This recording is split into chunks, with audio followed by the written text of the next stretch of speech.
This is a vending machine.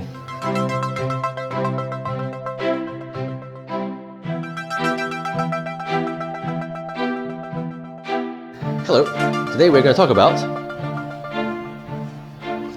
the M400. Now, I remember unboxing this quite a while back, and it's been 1 or 2 or maybe even 3 years since, so I've gotten a good amount of time into using it. When I first bought this, it came with an EF nib, which is fine by Western standards, but I have a lot of Japanese extra fines, so it sort of got tossed out of regular rotation. And it was a while before I was like, hey, I'm not using this really pretty pen, maybe I should do something about it. And so I went online and bought an extra nib unit. In fact, it was an italic broad. And that has really helped my usage. A, because I like stubs, and B, because it's a very wet writer and I go through ink super fast. So, 2 pluses. The 400 has had quite a long history. I believe the first 400 was manufactured or sold around 1950. And in that time, they've made 400, 400, and 400 NN. And then sometime around the 1980s or so, I believe, they put out the M400. I do not own an early M400, but I have had one pass through my hands. It's fairly similar. The size has pretty much remained consistent over the years. This is the same size as a M200 or 215. In fact, you can even swap caps and everything, and nib units. And this is a special edition. Pelikan likes to release special editions every now and again. For example, most recently, I think it was this year or last year, they released a M400 sized brown tortoiseshell. That was right after they released the M800 brown tortoiseshell. If you go back in history, it's not the first time that they've released a brown tortoiseshell.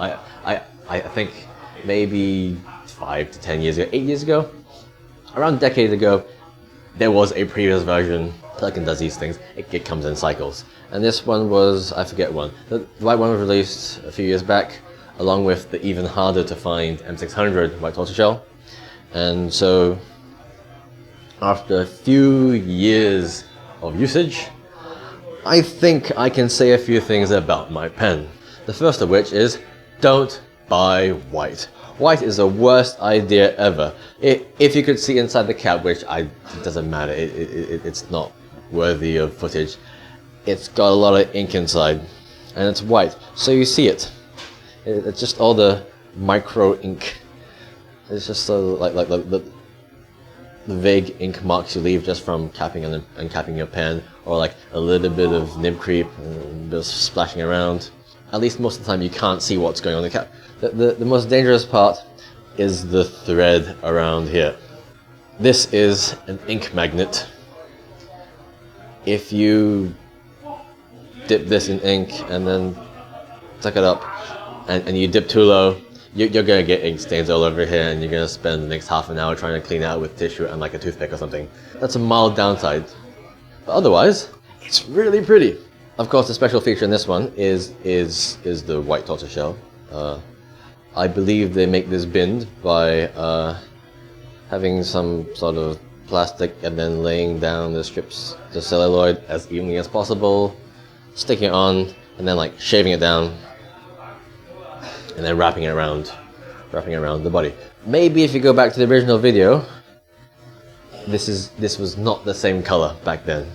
If you see parts of this pen, some of the strips are still pretty intact. Other parts, they don't look so much white tortoiseshell, so much as brown tortoiseshell. And I asked some of my collector friends, because I am no collector, I'm just a user. They're like, oh, Leo, what happened is that, you know how I said, apparently it's supposed to be a bind around a body. That inside body part is not always completely watertight or sealed, and some ink might leak through and then go up and then go up these strips of like celluloid, and that's why some of these are darkening. I mean, over the course of several years, this is completely unnoticeable.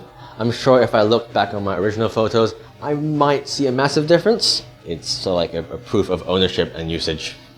I've actually inked it, and ink is sort of leaked. Apparently this also happens in the other models. We're talking about the regular blue, red, green striped, striated versions. But because those are solid strips, you don't see the discoloration.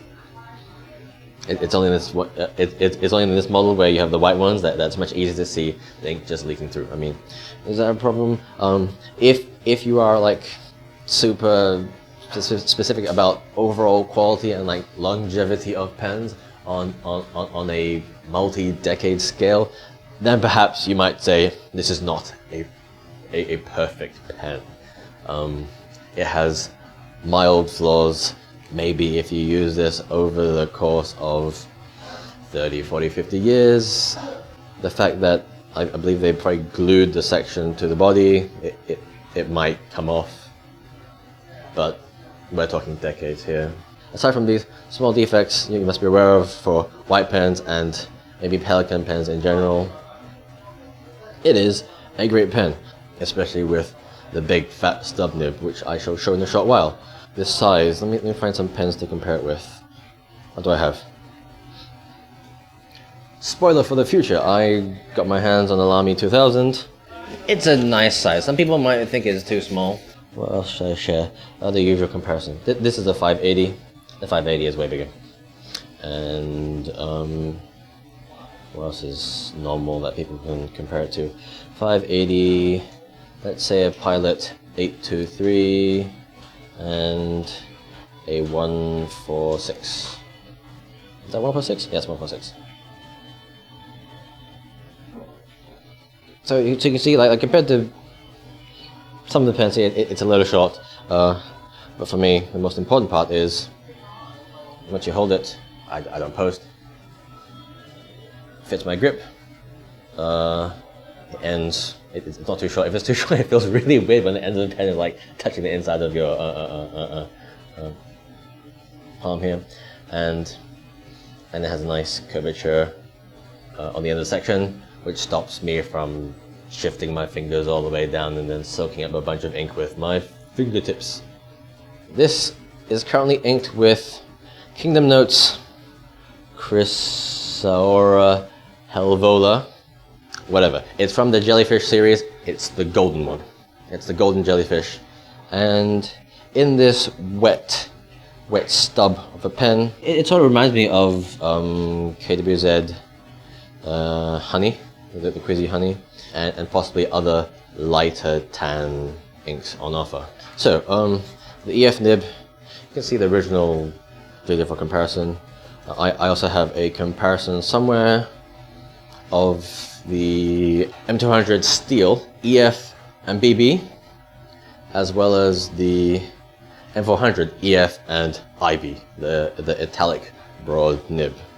As for this pen, I have a lot of stubs, and if there was a scale for a stub, this is not an official scale. Leo has no official scale.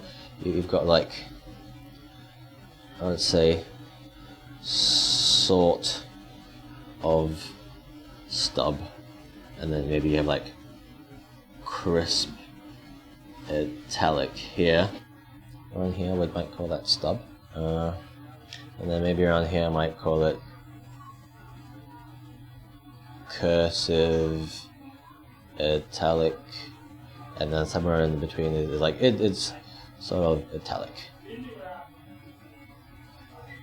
I would consider this pretty much in around here. It's fairly stubby. If you look at it, it looks like it has a lot of line variation, but because it's a little on the wet side, what happens is you lose a little bit of line variation, but you gain smoothness because it puts out a lot more ink, and that helps lubricate matters. If you're looking to buy this particular nib, is it soft? It has very basic gold nib softness. It's not what I would call a flexi stub. I wouldn't call it a semi flexi stub. It's just a slightly springy stub. It has a little bit of give, and it makes for a very pleasant writing experience. Let me add the hedgehog. It's a nice color for a hedgehog because it's wet. His eyes look like it's still glistening with happiness.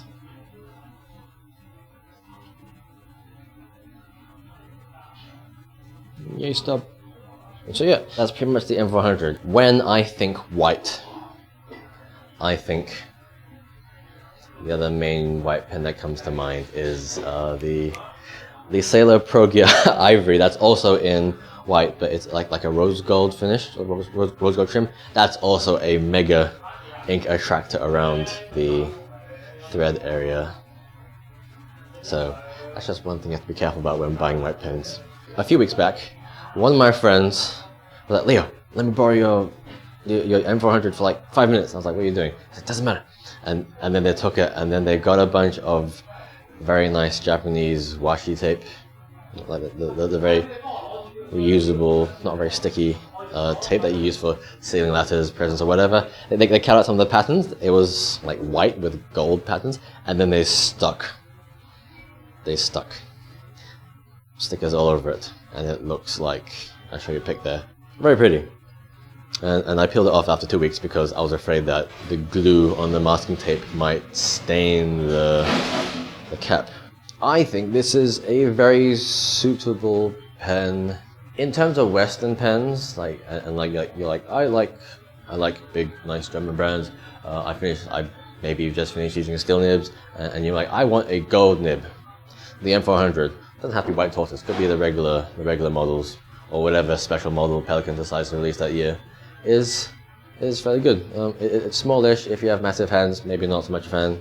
If you already have a steel nib in the form of, like, let's say, the Pelikan M200 series, it's the same size, except with a slightly springier, wetter steel nib. If you were to go from like EF steel to EF gold, it will write a wee bit thicker because it's soft, and the tines might spread a little bit more. There is a little bit more ink output, so that's one caveat. Otherwise, very good pen. Pelikan has a long, rich heritage which we will not talk about today, otherwise this video will never end. And also, I don't have the older models to talk about. That will be for some other day after I buy the pens. So there you go. Pelikan M400 White Tortoise. Really good.